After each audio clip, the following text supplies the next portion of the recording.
Alright. Hey guys, welcome to Chatty Cathy and Crew.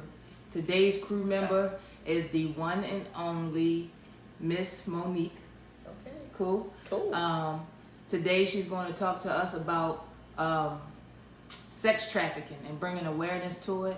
And also, if you guys don't know, she is the longest living Jane Doe. And we'll get into that, but stick around and listen and let's see what she got to bring for us today. How you doing? How you doing? Thanks for coming. First of all, thank you for having me. This is awesome. And your platform about getting awareness of all sorts out there is just key right now. Education is power. Right. Appreciate that. So let's talk about sex trafficking. Woo! Let's talk about sex trafficking. How about 150 billion? I said billion, not million. Right. $150 billion industry. Like, it is incredible to think, and it has been at that milestone, that peak, for well over 8 years, on the backs of our most vulnerable women, children, you know, and it's really really sad, even in the mental health sector. So it's just really sad. Cool. So give us some ideas about how it happens right under our nose. So a lot of people don't know, you know, when you bring that conversation up and you tell them what's going on, they be like, you know, they be at a loss for words, like, really? You know, and then one time I had heard something about them selling cabinets with people in it. So explain to us exactly how it gets going, what it looks like if we're not aware of it. Help us understand it a little bit more. Oh, absolutely. First of all, I want you to know that if you have a zip code, there is trafficking going on. So people will always feel like it's not in my neighborhood, it's not in my community. They used to just always feel that it was something that happened in a foreign country, you know, where people were forced to make t-shirts in a sweatshop, you know, cook in large restaurants, you know, sewing garments, you know, for pennies at a day.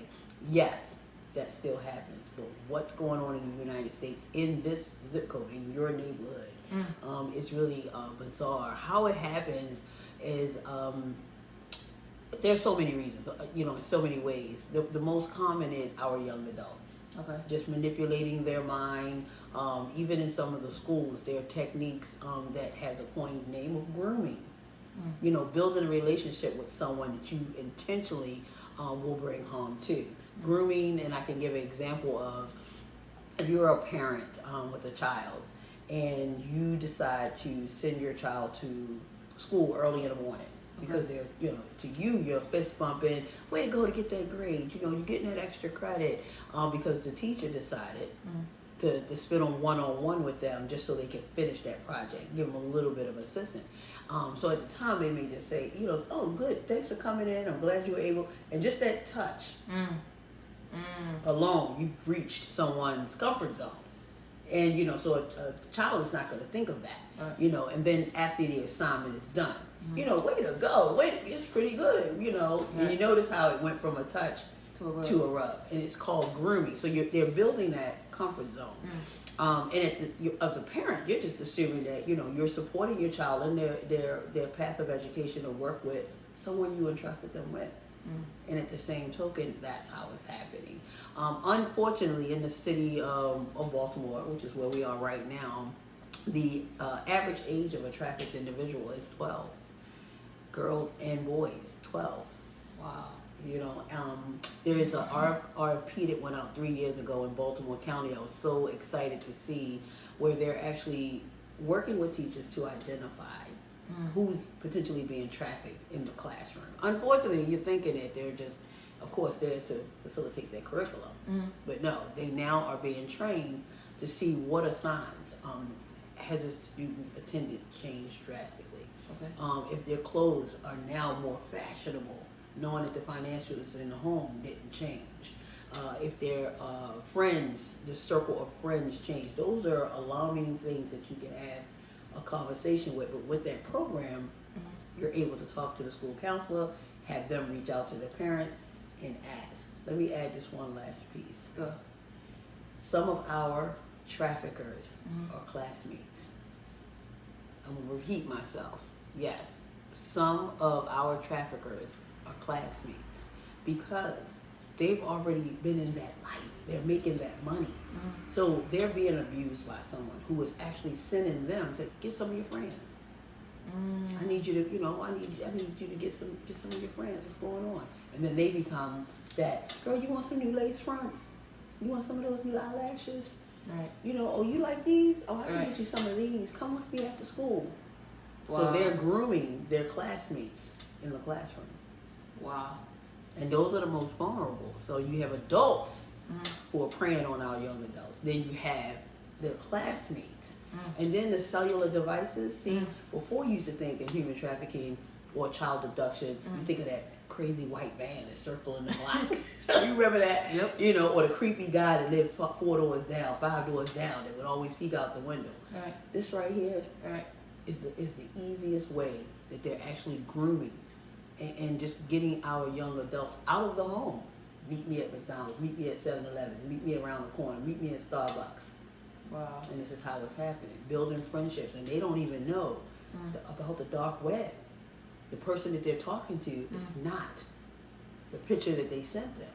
Right. It's an adult. I want to give you one quick statistic. Go for it. Within 2 hours of an abduction, an individual is usually physically abused, mentally abused, sexually abused. Within 2 hours of abduction, they're usually raped or even taken out of. We're right here in the DMV area, right on the largest artery. They could have you right in Florida and have you in New York within hours. Within 2 hours of that same abduction, they could be murdered. Wow. So this is why I advocate. This is why I keep the information out there. This is why I work every single day in every single arena to be able to eradicate human trafficking. Wow. Yeah, come on. Yeah. I'm just sitting here, my wheels are turning. So my question is, okay, so if it's outside of the norm or of the white van and all that, what are some signs we need to look for when it comes to the phone? Is it just like Facebook or Instagram, or is it something else that's happening, or some other type of app or something that kids are not aware of? Like, I know they got like WhatsApp and all types of stuff. So when it comes to before social media, I have always held parents to a higher standard before social media about their activity involvement on the cell phone. Okay. Parents would think that because my child has a cell phone, they're safe. They can call me right away. A phone can be taken from a child if they're kidnapped or abducted. So that was one thing. When social media came into play, all of the social media platforms are warning signs. I don't care if you're on TikTok, which is the newest one. Clubhouse is the newest one. If you are on any platform, if the mindset of the predator, they're going to seek on every single platform. They're going to come up with ways to manipulate that software. Be it that they have to fake their profiles. How many times on your friends list have you seen someone say, "I didn't friend request you, someone stole my page," and they're showing up as me on their platform? That's not me. That's not me. Right. So if they're doing it to some of the well-known influencers, they're going to do it to our young adults. So the apps that are out there, now I usually don't recommend what type of apps. I leave that responsibility to the parents. Okay. So you would Google and do a search on what works with your iPhone or which works with your Android. Okay. And those are the ones. And you can feel free to have that straight talk conversation with them. Say, "I love you. And I understand I can't be with you 24 hours a day because you work or you go to school and you have, curriculums that you have to participate. I can't be there with you, but I want this app to be able to stream some of the things that you have on your page." Okay. And I think right there, it supports in a multitude of ways. One, you are there for your child. Right.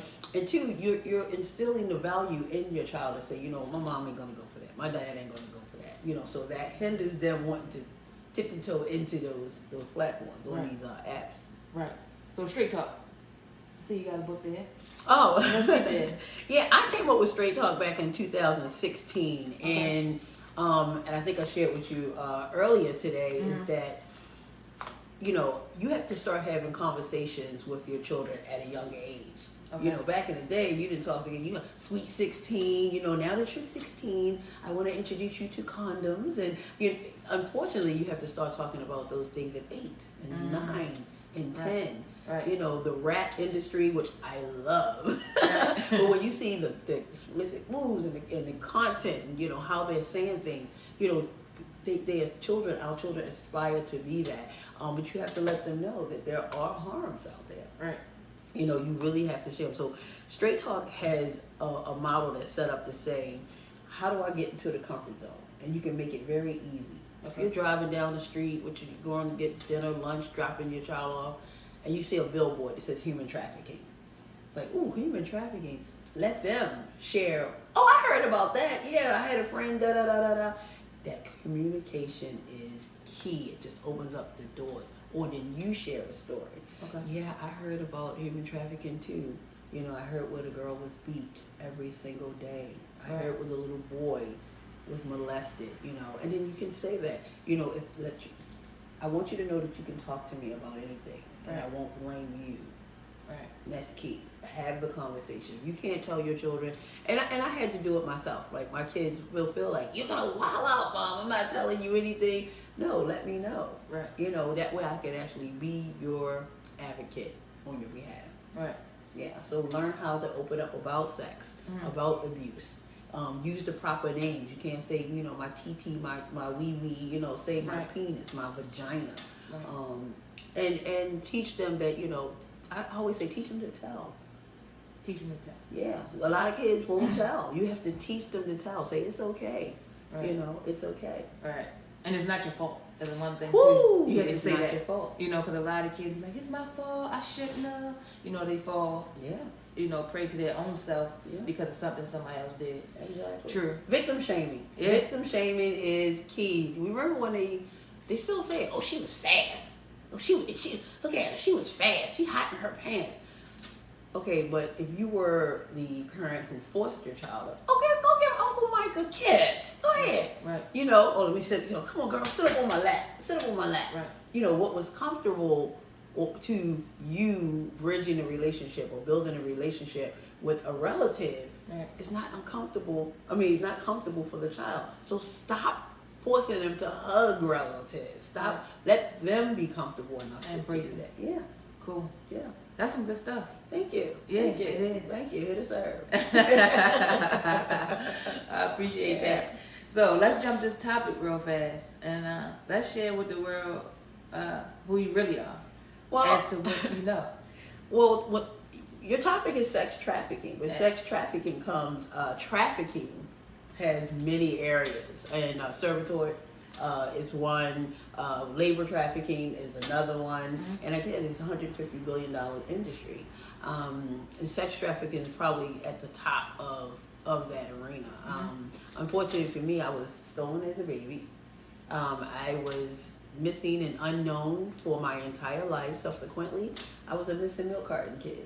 A missing milk carton kid? A missing milk carton Were you kid. really a milk carton? Or you don't know? Well, I don't know, but I've been coined and phrased that through the Salvation Army. Okay. They've been around since the 1800s, and they reviewed my intake. And, you know, at this stage. So because of that, I was able to reach out to the National Center of Misreported Children, which is the next level of the missing milk carton kids. Okay. So I'm missing child number 120-1298. 120-1298. I'm a missing child. So I try to tell the world that all missing children aren't dead. We're here. So when you think that after 10, 20, 30 years, you know, you see a missing person fly, you're like, man, they didn't find, I wonder whatever happened to you. So you think that we're dead. Right. We're gone. And in my case, I was here in Baltimore. Right. I was brought here from New York. I didn't know all of these things until I really dove into my case. But before I realized that my identity and my legacy meant everything to me. We are all able to have a legacy. It's available to every single one. Like I live and thrive on the fact that I knew that I was finding Monique before I literally had to find Monique. Which means the abuse that I endured. I was raped at 4, 5, 6, 7. I mean, I can tell you horror stories. Right. And just knowing that God had freed me before I knew I was free, I lived on that. Like I had happy times. My resiliency came from knowing that I could create my happy. So although I would watch my friends play with their parents and classmates, you know, play with their godparents and my neighbors' children, you know, and that wasn't happening for me. So I used my creative imagination and crayons and coloring books, and I enjoyed that right then and there until I realized when I wanted to go to college and become a business owner and a homeowner, I kept looking for my identity and I couldn't find it. I was like, oh my gosh. And I kept asking the people around me because I didn't look like any of them. Oh, wow. I didn't think like any of them. I didn't move like any of them. And I would say, and I was always met with a very abrasive tone. Get the F out of here, da-da-da, I'm so sick of you, da-da. So, and being abused, I mean, it came, so I stopped. Right. Unfortunately, in high school, I was excited that, you know, all my friends were getting their driver's education programs, you know, listed, and they were taking it. I was like, can I have my birth certificate? I want to, you know, you're not driving my car. I said, oh, okay, you know, who do you think you are? I let that go. Right. Armed forces came through. So I'm like, okay, well then I'll go into the Marines, or, you know, right. How is that going to work? Hey, I need my birth certificate. That way you don't have to pay to send me to college. You know, I mean, everything will be fine. I'll go. I just need my birth certificate. And it just never dawned on me why this individual would never reveal my birth certificate. Like, and dummy me, I just kept on living because my friends too had parents that they just loved, you know. Right. And I just thought it was my cycle, you know, of living. Like, I had that mean parent. Mm-hmm. And no siblings, never had anyone around me but, you know, that family. And life just kept on happening until I was a graduate of WEB, Women's Entrepreneurs of Baltimore. Okay. And it required me to be licensed and bonded. I'm like, oh my gosh, I'm 28. Like, why am I still whining about my birth certificate? Right. So I wrote to all of the municipals, Social Security, Board of Education, baptismal papers, anyone that would have records of me. Because I'm like, oh my gosh, I'm 28. 29. What's going on? So 28, 29, you still don't have a birth certificate? Still don't have a birth certificate. How about this? Right now, I'm either 53, 54, 55, and I still, repeat, don't have a birth certificate. Don't have a birth certificate. So you said you're 53, 54, 55. Right. So you really don't even know how old you are. I really don't even know how old I am. So you can really be... Yeah. But God has put me in a place where I was able to use my strengths, my own resiliency, to do what I could with what I had. So because I couldn't go to college, become a doctor or a lawyer, I started investing in real estate. So I started buying properties, and then I got scared. So I started giving each one of my children a house because if anything happened to me, you can't get a death certificate without a birth certificate. So my life insurance policies are ground zero. Exactly. So I wrote the book in 2009. It's called I Am the Ancestor. Before I die, I'm going to share my story. Share your story. It's going to help someone. And I just wanted them, because they were children. Okay. And I said, who's going to do, I need the world, not just me. I could have just told them to put them in a box. Right. No, I didn't want to put this in a safe deposit box. I wanted to share with my children. But I also wanted to tell other people. I put the pictures on the back. Somebody would recognize me. Like, who am I? Right. Do you know me? Because I had already gone through all the paperwork to get what I could. It just wasn't enough. Okay. So it helped me and it helped my children.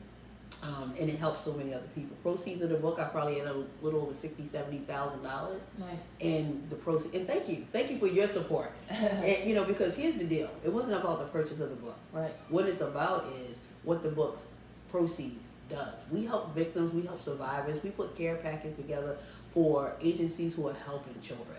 Sweet. You know, that was key. So this is action beyond awareness. And I think a lot of people don't understand it with human trafficking, sex trafficking. Once you know, what do you do?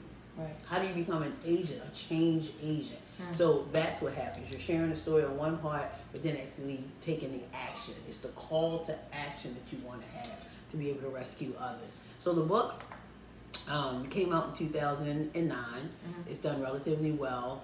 And I still didn't know who I was. Like, I still don't have paperwork. Right. I did the DNA. Okay. Ancestors.com, 23andMe, and you know, waiting for it to go through the portals, and year after year after year. Now, both things that Ancestors.com does, and the National Center for Supporting Children is annually with your intake. They run a circuit just to see if anyone else had put an inquiry in. Cool.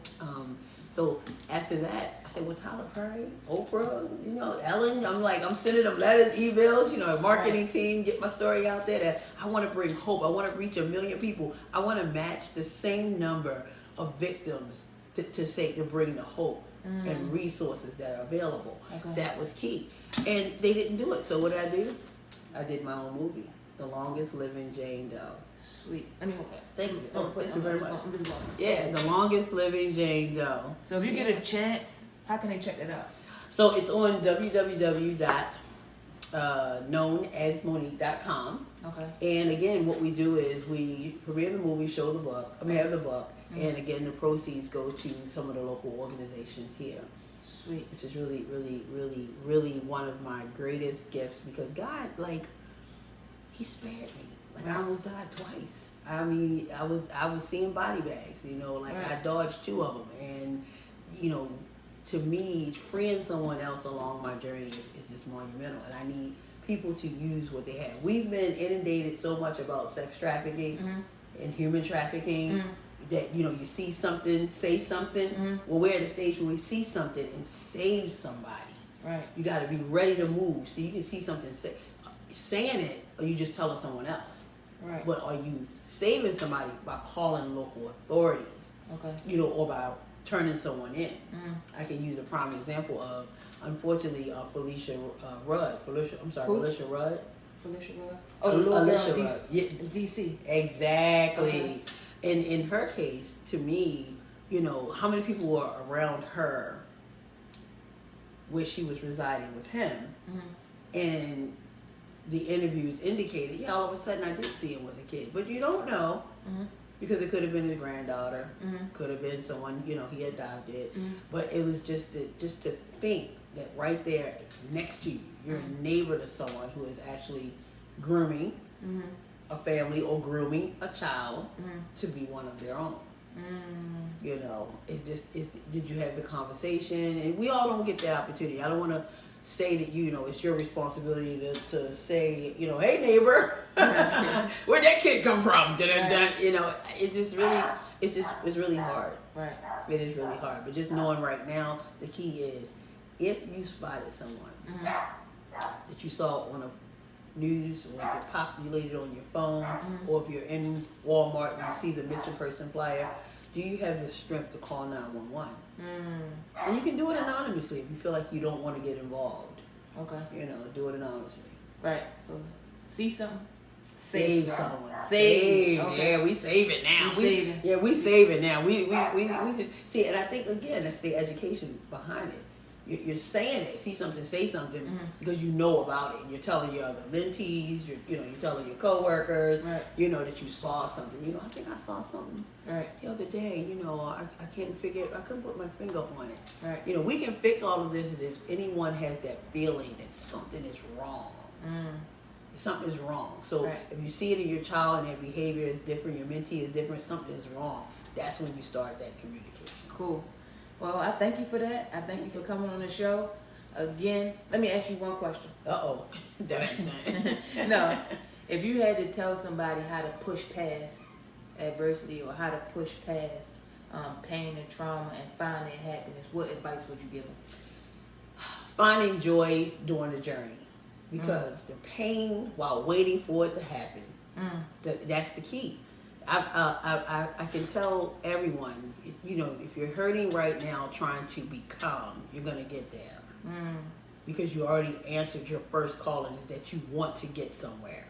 Cool. Using what you have, where you are, and enjoying the process. That's strength in itself. Is that, okay, I'm going to do this. I want to become a homeowner. I want to buy a car. I want to go and become the COO of a company. Right. That's my best advice for anyone. Cool. That's good advice. Thank you. Yeah. Thank you. What it say? Pain don't last always. Joy come in the morning. Ooh, or whatever they say. Yes. Something of that nature. Hallelujah.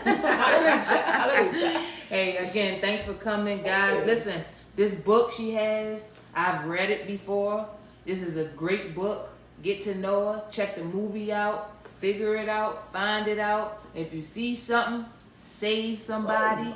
Make sure you do your part. sex trafficking is, what'd you say, 1 billion? $150 billion industry, which means that's a lot of people being manipulated. A lot of people being manipulated, taken advantage of. Yes. So if you can save somebody, yes, save somebody. Thanks again. I appreciate you coming out. And can you leave me your information where they can get in contact if they want to get these books? Or? Oh, absolutely. So I can be found on all social media platforms as known as Monique. On Instagram is known as Monique with the number 1. On Facebook, when we do recovery and we actually send out flyers of missing individuals, it's known as Monique. And the website again is www.knownasmonique.com. Cool beans. Thanks. Thank you. Appreciate it.